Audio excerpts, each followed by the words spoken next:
A paid program.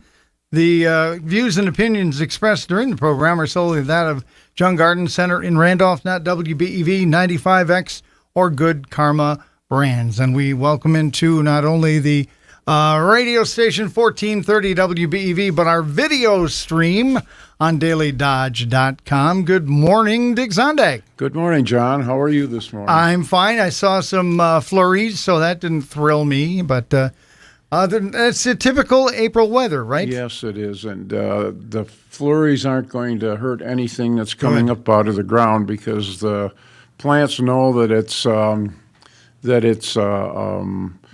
to be cold outside, so they're not going any farther than they have to go. So, the tulips and the daffodils and things like that don't need to be protected. But if you are planting anything else outside of the that have been grown in a greenhouse or have been forced in a greenhouse, you probably need to do some winter protection, and that would mean either taking an old blanket or a sheet of plastic or something and covering the plants up, because there's enough heat in the soil now that it will keep the plant from freezing.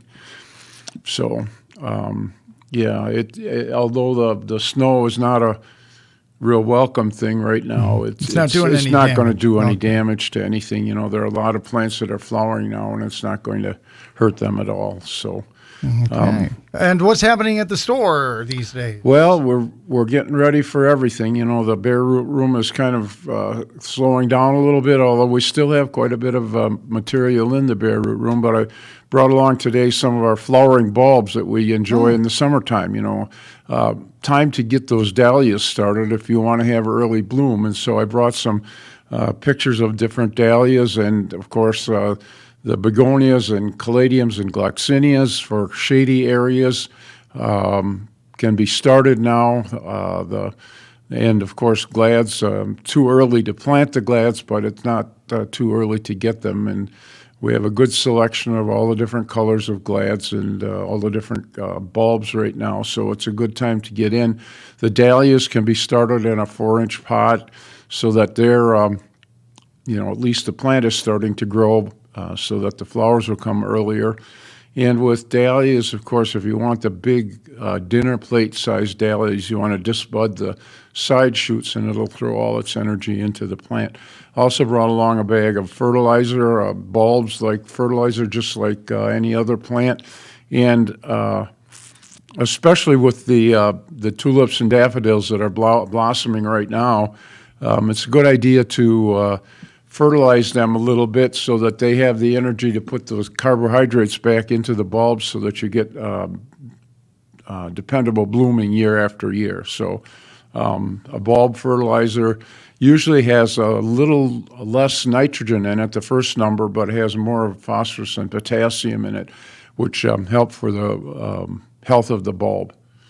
So, of course, strawberries, raspberries, potatoes, onions, we have good supplies of all of those items. And then the seeds, got a great selection of seeds also. So, all right. Time to come and get your garden seeds and get things ready to go. Yes, indeed. Because warm weather is coming back, Dick. Yes, indeed. We'll probably start getting our annuals and vegetable plants in the last weekend in April. Oh, okay. By the way, 885-4446 is the number to call if you want to get on the air with Dick Zondag from Jung Garden Center. We do have one line lighting up, so we'll go to the phones and say, good morning, you're on the Garden Doctor. Good morning, gentlemen. Hey, Dick, for potted geraniums, what is the lowest temperature that they can go outside and be okay? If they've been forced indoors, I would say probably 45 degrees. As a low temperature overnight. Yeah. Okay. Yeah. And then next question, and I know you probably won't have time to go in huge detail on it, but last week I think it was you mentioned something called a square foot garden. What is that? Okay, square foot garden was invented by a guy by the name of Bartholomew, and what it is it's very high intensity planting of vegetables and sometimes flowers, where you have a very rich soil, which is made up of peat moss, vermiculite, and compost. And by using that formula, you can plant plants much closer together and get vegetables out of them. And what you do is it's actually a system of raised bed gardening, and it works really well. Okay. I was saying, you said you have written material on that in the store? Yeah, there's written material in the store and online in our library. We have a whole area where we write articles on straw bale gardening, on square foot gardening, and different things, and how do you make the soil for that or for a container. We also sell the soil in the stores, but you can make it yourself. Outstanding. Thank you so much for your time. You have a wonderful week, sir. You too. All right, thanks for your call. And let's go to the other line. You're on the air with the Garden Doctor. Morning. Good morning. Say, I've got 2 maple trees here. One is maybe, I don't know, 3-4 years old, and the Okay. other one is a couple of years older than that yet. And the trunks of them got this, what do I call it, grayish-green, I don't know if it's like a moss on it or Yeah. what. What Yeah. causes that? Well, it's probably because it's in a damp situation. You can clean that off with a 1 part Clorox to 10 parts water. Just, rub the tree bark with it and then rinse it off, and that will sterilize the bark. But that's there naturally, and it's not going to hurt the tree. Oh, it isn't? No. Oh, okay. I didn't know if it was something that eventually it's going to make the tree die or whatever. No. That's there naturally. I think young trees with very smooth bark usually have that mossy look to them. And like I said, you can clean it off by just using that 1 to 10 Clorox or bleach solution, and that should take care of it if you want to get rid of it. Yeah, one of the trees was that one with 2 colored leaves to it. Oh, it's variegated. Yes. Yep. Yeah, it's very simple to take care of that. Okay. Thank you. Thanks for calling. All right, thank you for the call. 885-4446, the number to get on the program, The Garden Doctor, here on WBEV. Let's go to the other line. You're on the air. Hi, I'm wondering, can you use a post grass beater on asparagus beds? The grass beater? Yes, you Garden can. Doctor, hold please. Yeah. Now, yes. it can be on anything where you want to get rid of grass. Right, but what you have to do is read the label, because the label will tell you how much to use and what plants you And can it's a and liquid? can't use it on. And I'm pretty sure asparagus and perennials, anything that's a broadleaf, it won't injure. Now, that's a liquid that you mix? Yes, it's a liquid that you mix with water, and it may take a couple of applications to completely take the grass out, but it does a pretty good job. Okay, thank you. All right, thank you. 885-4446. As we go to the other line, you're on the air with Dick Zondag from Jung Garden Center. Yeah, how often should you fertilize asparagus and rhubarb?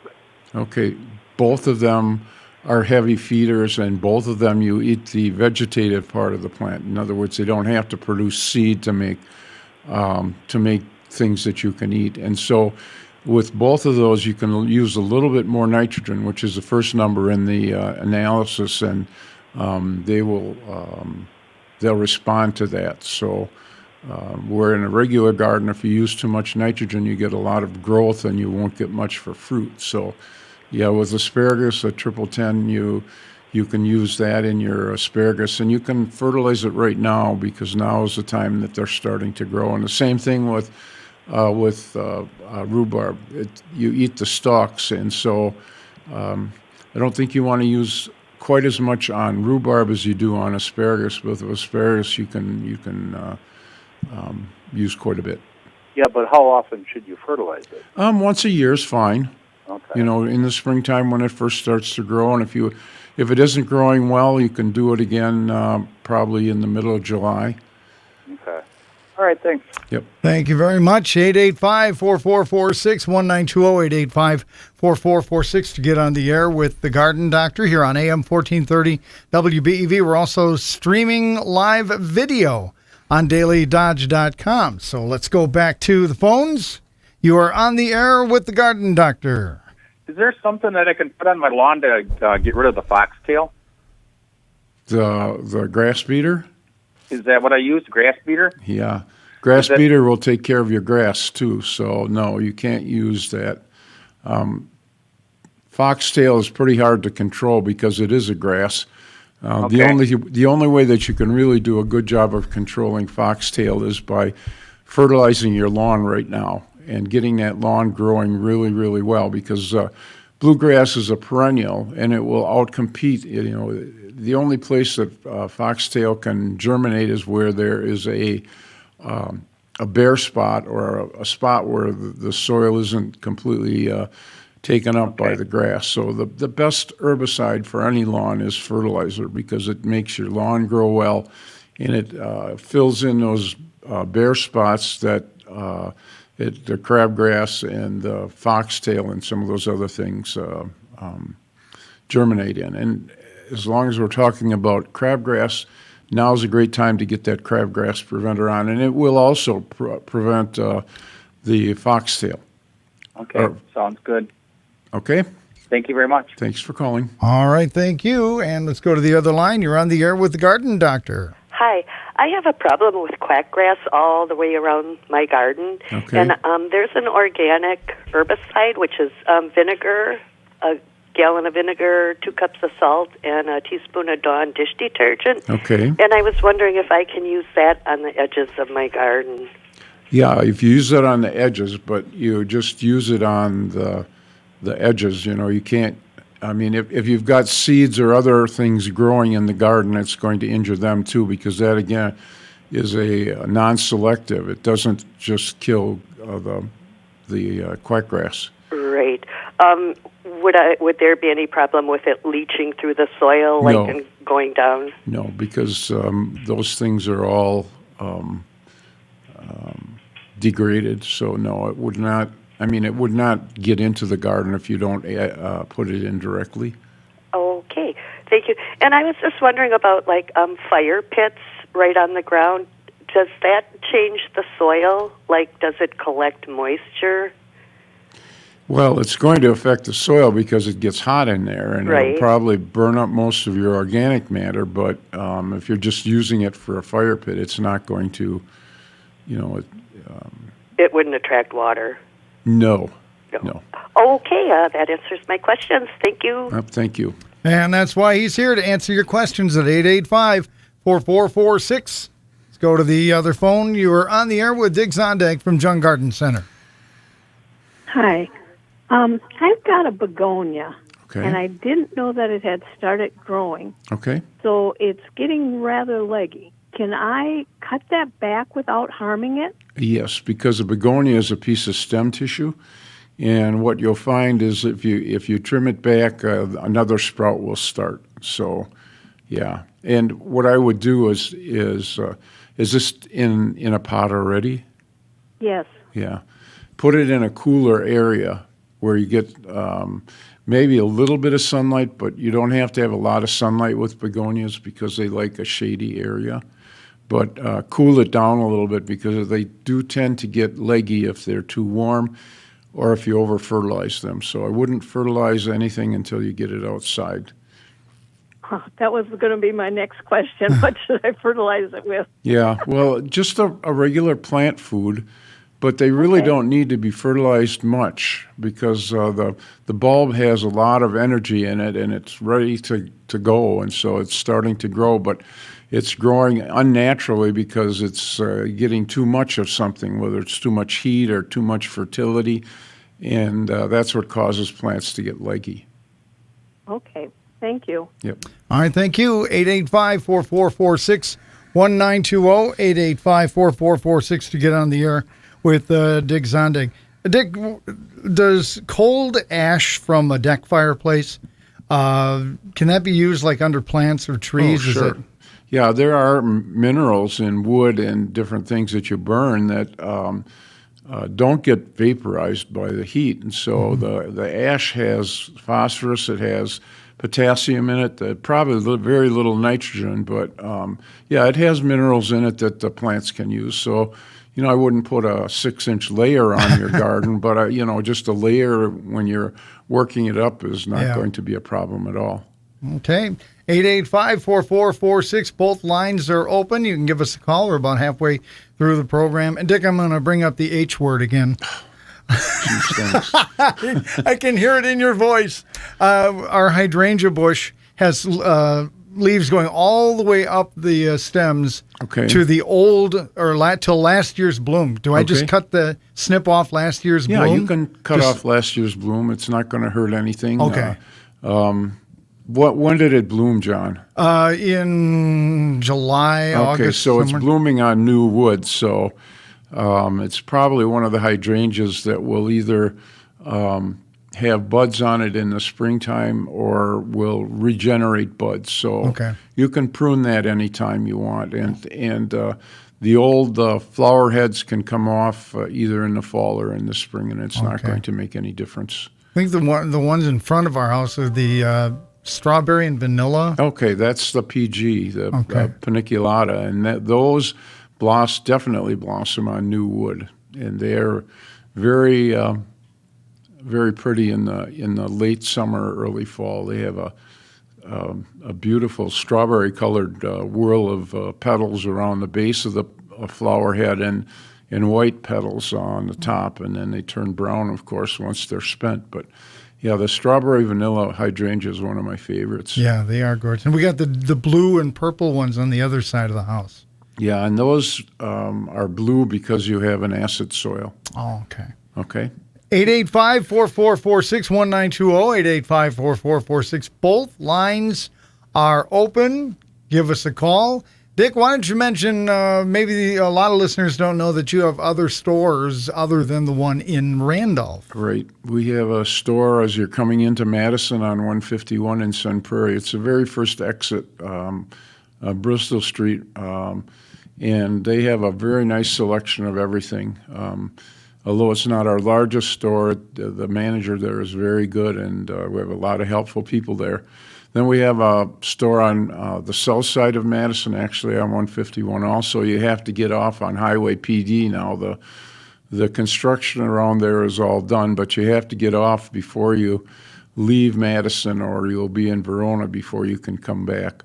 And then we have a store on the north side of Madison on 113.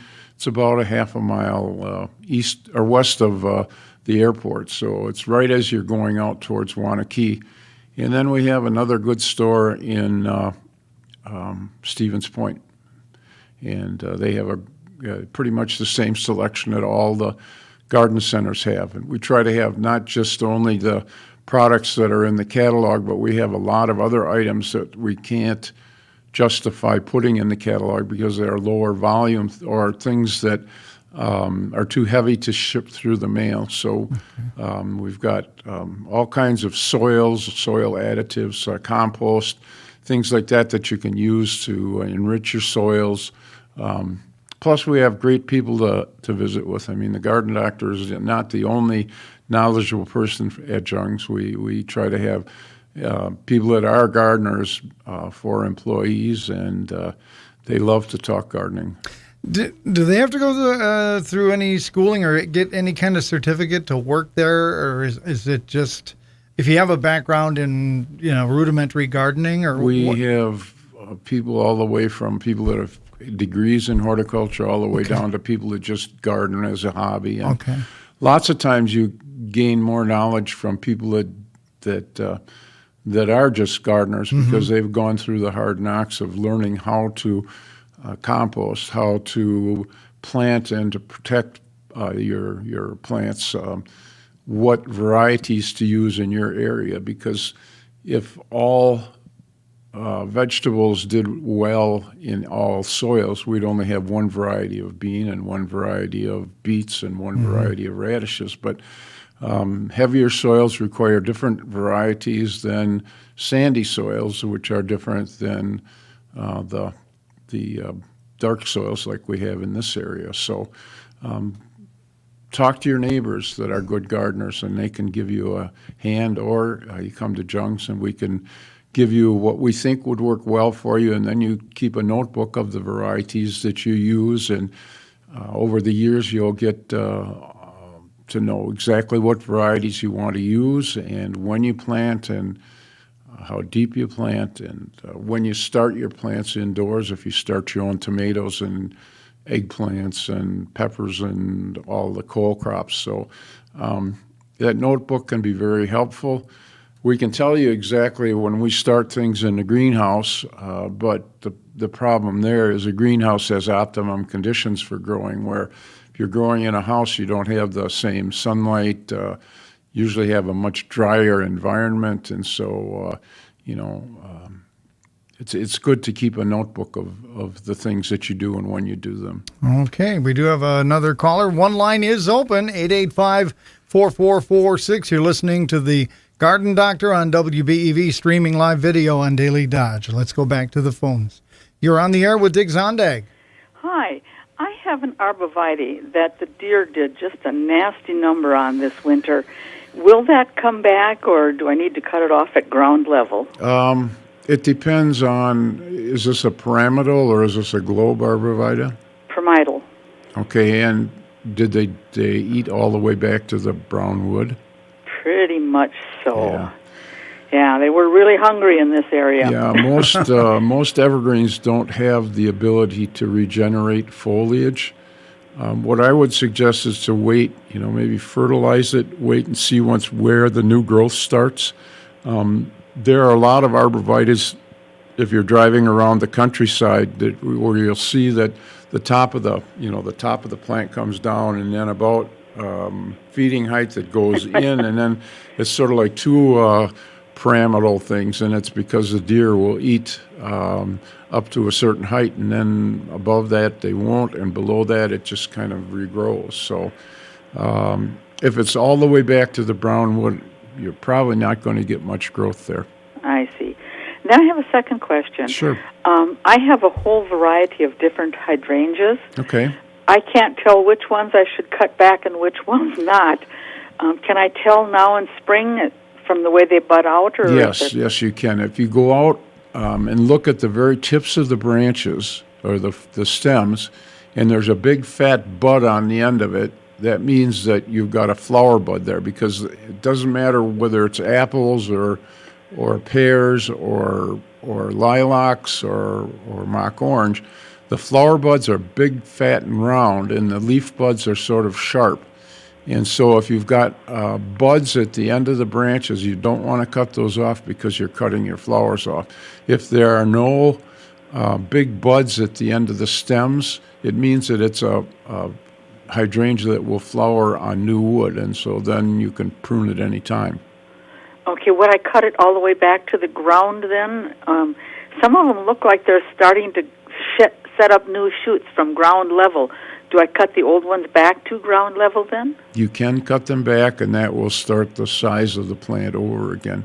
But some hydrangeas can do that, and some don't. Some are a woody type of hydrangea that can't regenerate from the root system. The paniculators, the PG hydrangeas, and all of those in that group, you can prune the tops, but you wouldn't want to prune it back to the ground because it might regenerate from that center stem, but it won't come back from shoots from the ground, where the arborescence varieties, some are the Annabelles and some of those others, they can regenerate from shoots below ground. Okay, yeah, having a whole variety, I guess I'll have to go one by one and see what I find when I look at them. I got to do the same thing, so don't feel bad. Okay, sounds like a plan. Okay. Thank you so much. Thanks for the call. Thanks for your call. We got another line open here. Let's go back to the phones. We got about 3 minutes left to go to take phone calls. Go ahead. You're on the air, caller. Hi, thank you for taking my call. Our grass is coming in beautifully, but on the edges of our driveway, we have yellow spots from dogs. Okay. So, wondering the best way to take care of that situation and get it back to life again. Okay. The dog urine has to be leached out of the ground. So I would say over the next week or two, put some water out there, and that will dilute the salt. The salt part of it is the problem, that the grass seed can't germinate when there are very high salt levels. And then we do have grass seed that's embedded into, it's sort of like an insulation, a paper insulation that provides the protection so that the seed can germinate. And then after you've done that leaching, then you can either plant some seed in and put some straw over it, or use that spot seed that will help you. But Okay. you've got to leach the salts out of that area before the seed can even germinate. So just run a hose on it? Yep. Spray Yep. it? Just let the hose run on it for a couple minutes, and then let it leach away, and then in a couple days do the same thing, and that'll reduce the amount of salts that's in that area, and then you just put the spot seeder on it, and it'll come. All right. And then is that available at all of your stores? Yes, we have that at all of our stores. All right. Thank you so much for your help. You're very Thank welcome. you very much for your call. We have time for at least one more caller. Let's go to the phones. You're on the air with Dick Zondag. Good morning. I have some amaryllises, and when it's warmer, I take them outside. Now, when is a good time to fertilize them? Okay, you can actually fertilize them when you plant them out, but the most important fertilization is in early to mid-August, because that's when the flower bud for next year is being formed inside the bulb, and that's when I brought this fertilizer along. It's called Bulb Tone. There are several different brands of bulb fertilizers, but they need the phosphorus and the potassium at that time so that flower primordia is formed inside the bulb, and that way it will blossom the next spring. So, in other words, you're saying late July into early August. Right. Then. Yep. Okay. Well, thank you very much. Thanks for calling. All right. Thank you for your call. And I do not have any line lit up right now. So, Dick, let's talk a little bit about the store before we let you go. Well, we've got a good supply of pretty much everything right now with onions. Actually, onions can be planted out now. They will handle actually a pretty hard frost, and so getting your onions in early gives you the opportunity to have nice big onions in the fall.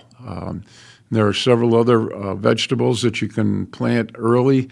I think I would wait until this last blast, hopefully last blast of cold air gets done, but it's starting to time to start thinking about gardening, and so we have probably the nicest seed wall in the area for buying your seeds. After the last weekend in April, we'll have all of the vegetable plants and annuals and things like that, and our perennials will be ready to go, and so that's when you want to come in and start planting your landscape borders and your landscaping. We have all of the supplies for landscaping. You can get your edging at Jung's, and then we have people that can help you pick the right variety and the right thing for planting in your specific area. If it's shady, we know which perennials do well in shade. If it's a real sunny area, then we have other perennials that will do well. Plus the flowering bulbs that I brought today, the dahlias, the glads, the begonias and caladiums will give you a lot of summer bloom. You can get them started now indoors so that in the middle of May or the end of May, depending on how our weather goes, you're ready to plant outside. And what store hours do you have and Okay. locations? Locations are 2 in Madison, north and south, and Sun Prairie, Randolph, and Stevens Point. The store hours are 8 to 6 Monday through Friday, or Monday through Saturday in Randolph. We're not open on Sunday.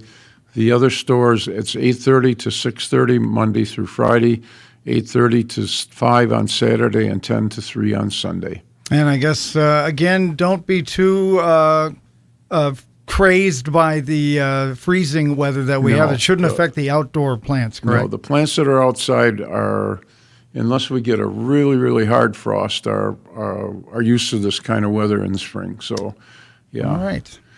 Well, thank you very much for your expertise, Dick, and we look forward to next week. And thank you, John. All right, and that is the Garden Doctor. The preceding program was a paid program. Advice and opinions expressed during the program are solely that of John Garden Center, not WBEV 95X or Good Karma brands.